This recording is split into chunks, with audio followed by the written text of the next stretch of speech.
ನಿಮಗೆ ಗೊತ್ತಿರೋ ಹಾಗೆ ತನಿಖೆಯ ವಿವರಗಳನ್ನು ನಾವು ಈ ಸಾವು ಸಂಭವಿಸಲಿಕ್ಕೆ ಕಾರಣ ಏನಂತ ಆದರೆ ಕೆಲವೊಂದು ವಿಷಯಗಳನ್ನು ತಮ್ಮ ಗಮನಕ್ಕೆ ತರಲಿಕ್ಕೆ ಇಷ್ಟಪಡ್ತೇನೆ.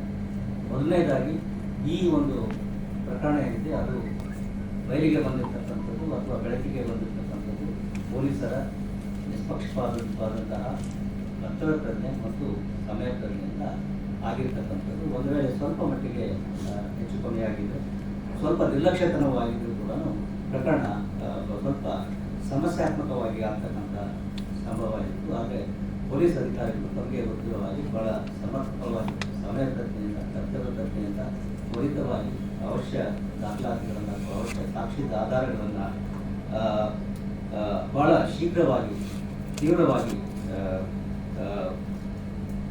ಕರೆಕ್ಟ್ ಮಾಡಿದ್ರಿಂದ ಈ ಪ್ರಕರಣ ಇವತ್ತು ಹೊರಗಡೆ ಬಂದಿರತಕ್ಕಂಥದ್ದು.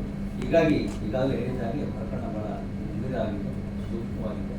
ನಮಗೆ ಮಾತ್ರವಾಗಿ ಇರ್ತಕ್ಕಂಥದ್ದು ಈ ಪ್ರಕರಣದಲ್ಲಿ ಒಂದು ಕೊಲೆಯಾಗಿರ್ತಕ್ಕಂಥ ವ್ಯಕ್ತಿ, ದೊಡ್ಡ ವ್ಯಕ್ತಿ ಏನಿದ್ದಾನೆ, ಇದೊಂದು ಅತ್ಯಂತ ಹೀನ ಹಾಗೂ ಹೇಯ ಕೃತ್ಯ. ಬಹಳ ಒಂದು ದೌರ್ಜನ್ಯಪೂರ್ವಕವಾಗಿ ಕೃತ್ಯವನ್ನು ಮಾಡಲಾಗಿದೆ. ಯಾರು ಆರೋಪಿಗಳು ಈ ಕೃತ್ಯವನ್ನು ಮಾಡಿದ್ದಾರೆ ಅವರುಗಳಿಗೆ ಶಿಕ್ಷೆ ಆಗುವ ಹಾಗೆ ನಾವು ನೋಡ್ಕೊಳ್ಬೇಕಾಗ್ತದೆ. ಪ್ರಮುಖವಾಗಿ ಮೃತ ವ್ಯಕ್ತಿ ಮತ್ತು ಆತನ ಕುಟುಂಬದವರಿಗೆ ನಾವು ನ್ಯಾಯವನ್ನು ಒದಗಿಸಬೇಕಾಗ್ತದೆ.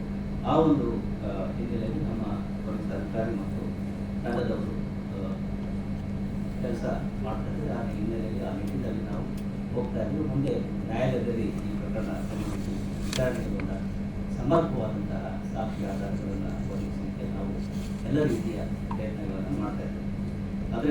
ಹೆಚ್ಚಿನ ವಿಡಿಯೋಗಳಿಗೆ ಪ್ರತಿಧ್ವನಿ ಯೂಟ್ಯೂಬ್ ಚಾನೆಲ್ ಸಬ್ಸ್ಕ್ರೈಬ್ ಮಾಡಿ, ಬೆಲ್ ಐಕಾನ್ ಕ್ಲಿಕ್ ಮಾಡಿ.